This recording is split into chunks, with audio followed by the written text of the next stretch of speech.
বন্ধুরা, যিনারা কামাখ্যা মায়ের আসল কাপড়ের টুকরা এবং কামসিঁদুর বিনামূল্যে নিতে ইচ্ছুক, ওনারা আমার চ্যানেলকে সাবস্ক্রাইব করে রেখেছেন। তার স্ক্রিনশট নিয়ে হোয়াটসঅ্যাপে প্রতি সপ্তাহে স্ক্রিনশটটা পাঠাবেন।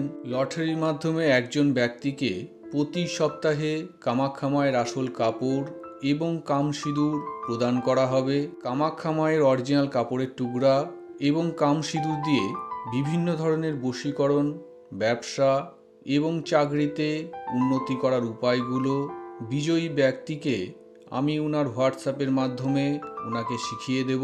এই সপ্তাহের বিজয়ী ব্যক্তি হলেন ভারতের পশ্চিমবঙ্গের পশ্চিম বর্ধমান দুর্গাপুর খেজুরতলা থেকে রাজকুমার বিশ্বাস।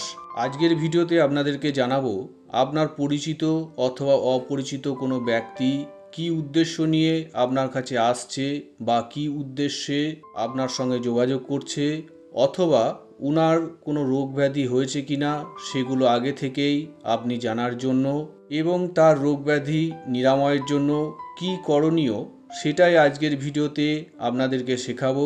এর প্রথম উপায় হলো জিনের মাধ্যমে। তবে জিন মুসলিম ধর্মের মানুষ ছাড়া অন্য কোনো ধর্মের মানুষ রাখতে পারবেন না, এবং জিন ঠিকঠাকভাবে না রাখতে পারলে আপনার বিপদ অবশ্যই হবে। কারো কাছে জিন থাকলে ওনার কাছ থেকে সংগ্রহ করতে পারেন, অথবা জিন আটক করার উপায় যদি আপনার জানা থাকে আপনি নিজেও জিন আটক করে নিজের কাছে রাখতে পারেন। জিন আটক করা খুবই কঠিন এবং সবার দ্বারা এটা হবে না। সঠিক জ্ঞানী গুরু ছাড়া এই কাজ করতে যাবেন না। আর দ্বিতীয় উপায় হলো দেড়ফুটিয়ার মাধ্যমে। দেড়ফুটিয়া সকল ধর্মের মানুষ রাখতে পারবেন, কিন্তু এটা তৈরি করা সবার পক্ষে সম্ভব হবে না। তাই সহজ সরল পদ্ধতি হলো যিনার কাছে আছে ওনার কাছ থেকে অর্থ অথবা কোনো কিছুর বিনিময় আপনাকে সংগ্রহ করতে হবে, এবং দেড়ফুটিয়া রাখলে আপনি কোনো রকম বিপদেও পড়বেন না। দেড়ফুটিয়া বিভিন্ন রকম পাওয়ারফুলের হয়ে থাকে। 5-10% থেকে 100% অবধি ক্ষমতা সম্পন্ন দেড়ফুটিয়া হয়ে থাকে। আজকের ভিডিওতে যেই কথাগুলো আমি বলেছি সেই ধরনের কাজ আপনি করতে চাইলে 10 থেকে 15% পাওয়ারফুল দেড়ফুটিয়া দিয়েই আপনি কাজ করতে পারবেন।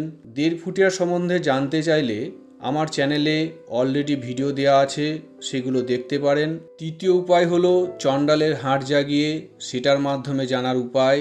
চণ্ডালের হাড় আপনি নিজেও জাগাতে পারেন, অথবা কারো কাছ থেকে জাগানো অবস্থায় থাকলে সেই হাড় কোনো কিছুর বিনিময়ে সেটা আপনি সংগ্রহ করতে পারেন। চণ্ডালের হাড় মুসলিম ধর্মের মানুষ কোনো মতেই রাখবেন না, এবং চণ্ডালের হাড় রাখতে গেলে বা হাড় জাগাতে গেলে কোনো রকম ভুল ত্রুটি হলে আপনার বিপদ অবশ্যই হবে। সুতরাং ভেবেচিন্তেই চণ্ডালের হাড় জাগানো অথবা জাগানো হাড় আপনার কাছে রাখবেন।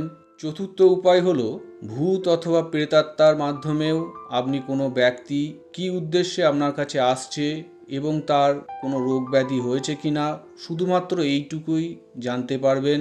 রোগ ব্যাধি ঠিক করার কোনো উপায় ভূত আপনাকে দিতে পারবে না। তবে যদি মনে করেন কারুর বাড়িতে কোনো রকম অত্যাচার করাবেন অথবা কারোর ওপর ভূত চালান দেবেন, সেগুলো করতে পারবেন।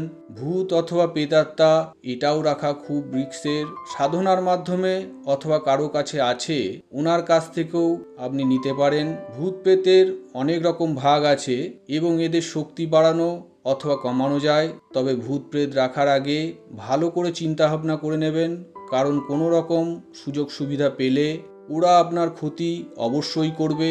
পঞ্চম উপায় হলো বিভিন্ন ধরনের চালানের মাধ্যমে আপনি জানতে পারবেন কি উদ্দেশ্যে আপনার কাছে এসেছে, বা কোনো জিনিস হারিয়ে গেলে বা চুরি হয়ে গেলে সেটা কোথায় আছে, কে করেছে, এবং আরও অনেক কিছু চালানের মাধ্যমে জানা যায়। চালান বিভিন্ন রকম হয়ে থাকে।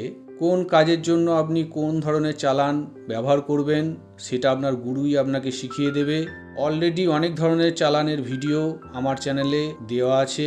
সবশেষে এইটুকুই বলবো, দেড়ফুটিয়া এবং বিভিন্ন রকম চালান দেওয়ার উপায়গুলো শিখে নিয়ে কোনো রকম রিস্ক না নিয়ে নিজের কাজ সম্পূর্ণ করাটাই সব থেকে সহজ সরল উপায় হবে। তো বন্ধুরা, যদি কোনো কারণে আমার সঙ্গে যোগাযোগ করার দরকার পড়ে তাহলে সরাসরি ফোন না করে ভিডিওতে দেওয়া আমার হোয়াটসঅ্যাপ নাম্বারে সংক্ষেপে ভয়েস মেসেজ পাঠাবেন।